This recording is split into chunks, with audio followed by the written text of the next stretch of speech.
Assalamu alaikum and welcome to Remember Palestine with me, Lauren Booth.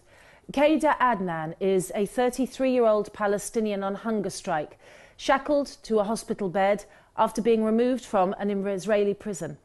Like hundreds of other Palestinians, he's not been formally charged with any crime.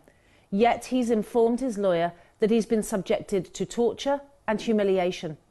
In this programme, we'll be speaking to the UN Special Rapporteur on Human Rights in Palestine, Richard Falk, about the improper treatment of Palestinians in Israeli captivity. Meanwhile, in Gaza, electricity is now restricted to just 4 hours a day in many areas. Health facilities may have to close down operation rooms and intensive care units as a result. I'll be speaking with Hamas Health Minister Dr. Bassem Naim after this report from Gaza. Blackouts of up to 21 hours have become part of life in Gaza since Tuesday, after Gaza's sole power generating plant ran out of diesel. Israel used to supply about 70% of Gaza's electricity, and Egypt provided only 5%, with the remainder from Gaza's power plant. The Israeli blockade and now Egypt's refusal to allow fuel into the blockaded territory, despite appeals by Palestinian officials, is adding to the severity of the crisis. We visited the house of the Abyad family, who suffer of long hours of power outages like the rest of the people in Gaza. The Abyad family gathered in one room, with candle lights and a lantern to light their night. Abu Fathi, head of the household, had this to say. My kids step on each other at night because they can't see in the dark. It is really hard to live like this. Power outages have also damaged our refrigerator and several appliances inside the house. And even at daytime we can't do our work properly due to lack of electricity. And even if I want to turn on the small electrical generator, it is dangerous and I can hardly find any fuel for it. The situation is really bad for everyone here. Lack of electricity affects all aspects of life for families in Gaza. Gazans have been struggling with long hours of power outages under Israel's siege. They are now anxiously waiting to see how the international community would help to end this condition. It is really hard for families to cope with the situation, especially when a mother tries to prepare dinner for her children or get them ready in the early morning hours to go to school. It is very hard for me to bake bread for the children because of the power outage or prepare meals for them. And I really have a hard time early in the morning when it's dark to get the children dressed to go to school. And I use a small torch just to see around the house. The situation is not easy, especially for the children who need to study and do their homework. 11-year-old Salim says it is very difficult for him to study on candlelight. When I return from school, I try to do my homework, but it's really hard. I also need to study and prepare my lessons for the next day. I have a hard time just to prepare my pencil case.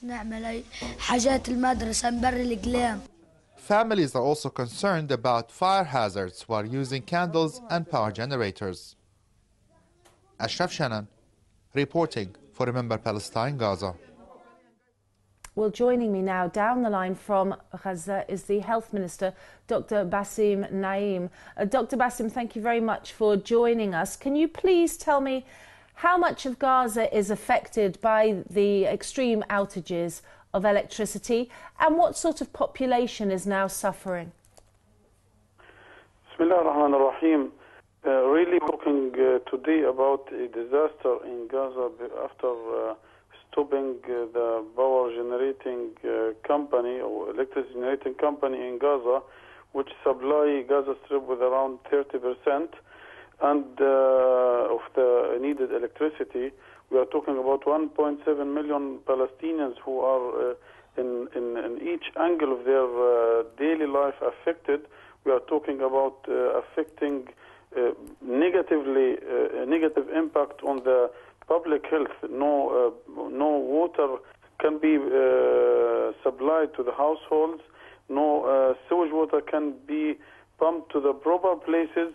I am talking as a Minister of Health. I am nearly to announce the maximum of emergency situation because hundreds of patients in renal dialysis units, ICU units, pediatric care units, open heart surgeries, can threat the life of those patients because Even when we have some generators as a supply, as an alternative supply, we don't have the fuel for those generators, and those generators are not supplying us with the proper electricity for all activities we are supplying for the 1.7 million patients. Added to this, we have many problems even with the generators. We need urgent maintenance, we need spare parts, we need, as I said, a huge amount of fuel for the generators. Therefore, I am talking about a real catastrophe if this situation continues for more days. What can actually stop the situation? Now, we know that Gaza has been under siege now for 6 years, so this has been an ongoing disaster. But what has suddenly brought this to a catastrophic level, and what will stop this catastrophe? Regarding the electricity, we are talking about a chronic crisis. But on the top of this chronic crisis, we have now an acute situation, because since 1 year we are depending completely on the fuel coming from the Egyptian side to supply this generating company. Since few days, 10 days to 2 weeks, the supply is diminished slowly. Therefore, we are talking about lacking fuel in Gaza coming from the Egyptian side. But the original problem is because of the attacking of this company from the Israelis in 2006 and the complete siege around Gaza from the occupation. Sorry to say that, aided by some behavior from our colleagues in Ramallah. And just quickly, can you make Egypt make it easier for you by getting more fuel in quickly? Again, responsible for this is the occupation at the end, but our brothers in Egypt, I'm sure they can make it easier and help us to come out of this crisis. Thank you very much for joining us, Dr. Bassem Naim there from Gaza. Well, a demonstration against the imprisoning of Palestinians without charge took place in London a few days ago. This report now from Jasmine Jiwa. Activists in the UK have heard the silent pleas of a Palestinian prisoner on hunger strike for more than 8 weeks in an Israeli jail. The campaign for the release of Qadr Adnan has reached the UK. In addition to sit-ins being held across Palestine, demonstrators have turned out outside the Red Cross building in London to appeal for the organisation to secure his release. The father of 2 is refusing food in protest to his imprisonment without charge or being told of any evidence against him, and over his claims of abuse and degrading treatment while jailed. He's not been charged, he was arrested under spurious reasons. There's absolutely no cause to keep somebody. He's on hunger strike for 60 days. I mean, that's actually insane, to let somebody starve, shackle them to a bed, not let their families see them. Goes against international humanitarian law. It's just inhumane and it shouldn't be allowed. The protesters gathered outside the offices of the Red Cross to deliver a letter to the organisation urging it to act. It asks them to make sure that he's treated properly. He shouldn't be shackled, he should be visited by his family, he should be cared for, and that beyond that, we think as an international body they should be doing everything that they can to get him released now. Human Rights Watch has called for Israel to either charge or release Adnan. But protesters say not enough pressure is being levied on the Israeli military to release Adnan. Everyone who's heard of it and knows about Palestinian political prisoners is very shocked and concerned, but sadly it's not in the mainstream press enough. So we need more people to know what's going on out there, because this is how people get away with these things. If there's darkness and ignorance, then it's okay for Israel to behave like this. Nobody calls them out on it. The system of administrative detention under which Adnan is held means the Israeli military authorities can hold Palestinian prisoners without charge indefinitely. Tell me what you want for political prisoners held in Israeli jails. I want them released. You know, people in this country don't understand that people are in Israeli jails simply because they oppose the Israeli occupation of Palestinian territories. They should have fair trials and open trials as well, so they should know why they're being held. And there are an awful lot of just very young children being held with absolutely no rights at all. Thousands of Palestinians and other supporters of Adnan have protested in the West Bank and Gaza, with demonstrations also being held in Scotland, the United States and Canada. Well, I'm joined in the studio now by Chairman of the Camden Abu-Dis Friendship Association, Munir Nusayba, the organisation which arranged the protests that you saw in that report. Welcome to Remember Palestine. Thank you.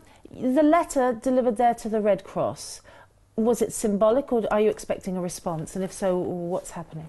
We are not actually expecting a response right now. We understand that the Red Cross normally works behind scenes and it doesn't really make statements. But we're more demanding from the Red Cross to make the most that it can do in order to release Khadr Adnan as soon as possible, immediately. So we believe that there is still a lot that Red Cross can do, but we also intended by this demonstration to raise awareness in the United Kingdom, in London, in Camden area, but also wider, and in the world about two things: about Khadr Adnan himself and the risk of his death, God forbid, but also about administrative detentions. And re the administrative detentions, how many Palestinians are now being held without any charges? Now there are more than 300 Palestinians who are in administrative detention. These are held without any charges. The evidence that the prosecutor uses in order to detain this person is secret. The prisoner himself knows nothing about it. His lawyer knows nothing about it. And throughout the history of the Israeli occupation, there have been thousands of Palestinians who have been detained in such a way, including children and women.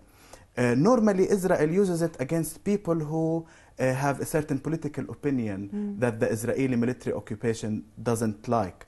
They use it also in cases when they have no evidence against the individual, but they use it excessively. It's not supposed to be like that.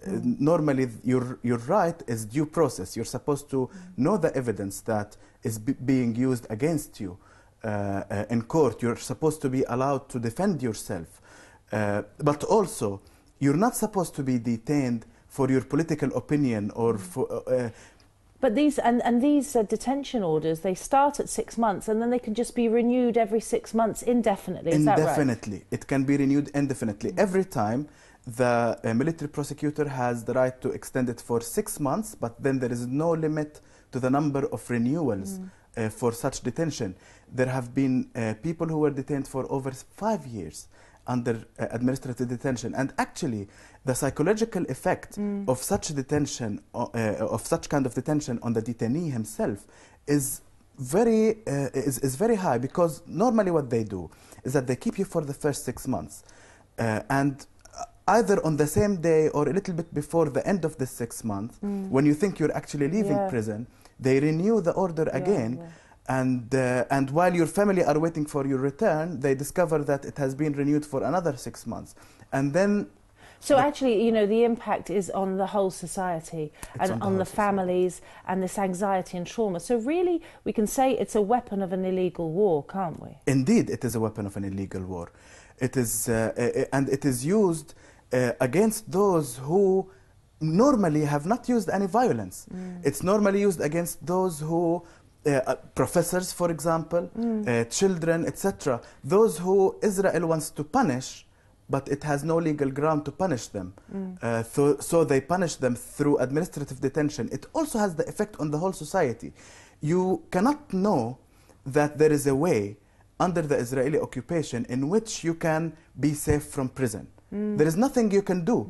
Normally, in a normal situation, or even under dictatorships or under tyrannies, you know that there is 1, 2, 3. If you don't do them, you're fine. You're going to be safe. But under the Israeli occupation, you really don't know what you can do to prevent yourself from going to prison. So if you refrain from using violence, yes, and you refrain from everything that they want you not to do, yep, there is nothing you can do. A huge instability at the heart of Palestinian society. Then we'll come back to you in a minute, Munir, because we're going now to Amman in Jordan, where Richard Falk, the UN Special Rapporteur on Palestinian Human Rights, is currently on a fact-finding mission focusing on the issue of improper treatment of Palestinian prisoners. Mr. Falk, thank you very much for joining us today. I'm very happy to be with you. Can we talk a little bit about your fact-finding mission and what are you looking at in your report? Well, my report deals with the overall character of the Israeli occupation of not only the West Bank and East Jerusalem, but Gaza. And it tries to focus on what are some of the most serious issues at the moment, and that includes settler violence, the expansion of the settlers, the expulsion of Palestinians from long-time residence in East Jerusalem, and the conditions overall of Palestinian prisoners, with a special urgent concern now for the life of Qadr Adnan, who has been under threat of imminent death for the past several days. Let's talk a little bit about your strong words about Qadr Adnan, because you raised the fact that the UN Secretary General and other foreign figures in very prominent places all flocked to show sympathy for Gilad Shalit's family, the Israeli soldier who was held in Gaza for a number of years, and yet you're finding silence meets often statements about Palestinian prisoners in their thousands. Can we expand on that a bit, please? Yes, I think that contrast underscores the double standards that have been applied to this conflict by the international community. And it dramatizes in a rather cruel and extreme way the extraordinary effort that was made to exert pressure to obtain the release of Shalit, who was well treated during his period of captivity. In contrast, you have a Palestinian that has been brutally abused from the moment he was arrested, with witnesses to document that kind of abuse, who has engaged in a protest based on a refusal to accept such humiliating and degrading treatment, which amounts to torture, within the larger framework, as your earlier guest mentioned, of administrative detention, which is a kind of surrealistic no man's land where people don't have any rights and they have no sense of what threat exactly they're being placed under. And this, what I'm trying to express is that there must be some greater moral sensitivity to the ordeal of the Palestinian people, and that we cannot tolerate a situation in which one side is given such exceptional support for its claims of injustice and the rights of its citizens, and the other side is completely bereft of any protection, any rights. And this contrast has persisted for decades. Richard, let me just ask you something, frankly. You are the special rapporteur for the UN. Ban Ki-moon, on his visit to Gaza, had shoes thrown at him in absolute disgust by families there of prisoners who had been tortured and held in these conditions.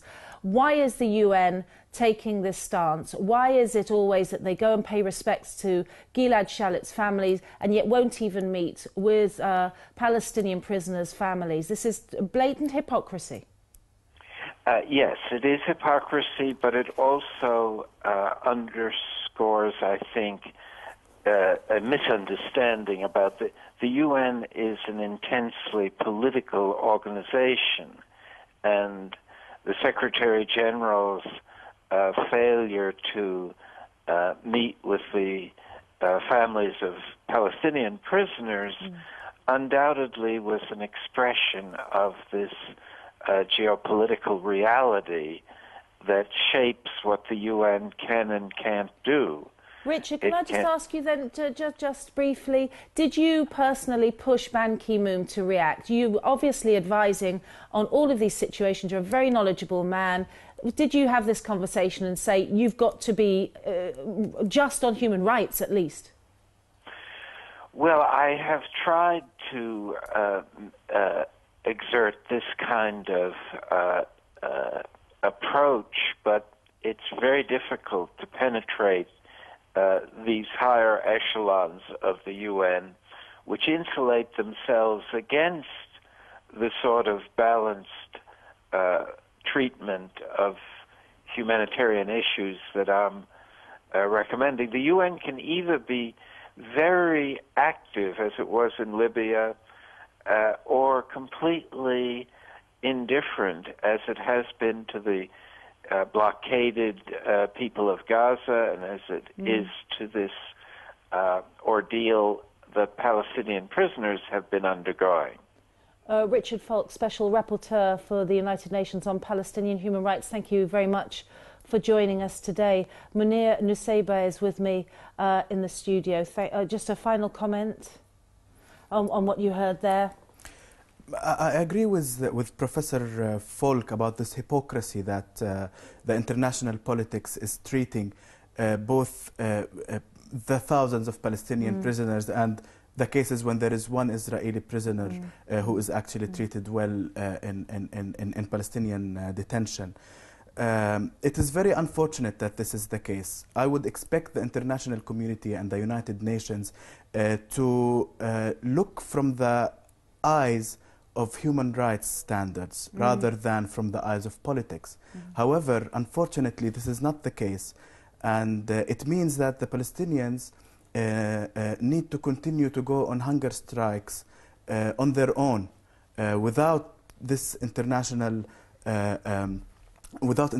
action. So in fact these extreme acts, a man going on hunger strike, facing certain death if it continues, these are actually tactics of a desperate people who deserves justice, and there's more hunger strikes happening now in the West Bank in sympathy. There are now hundreds of people on hunger strike, both inside the Israeli prisons and outside, and everybody is protesting. First, the inhuman treatment of Palestinian torture, and second, administrative detention. Thank you very much for that. That's all we have time for in this edition. Join us again soon for more from the front line of the new Middle East.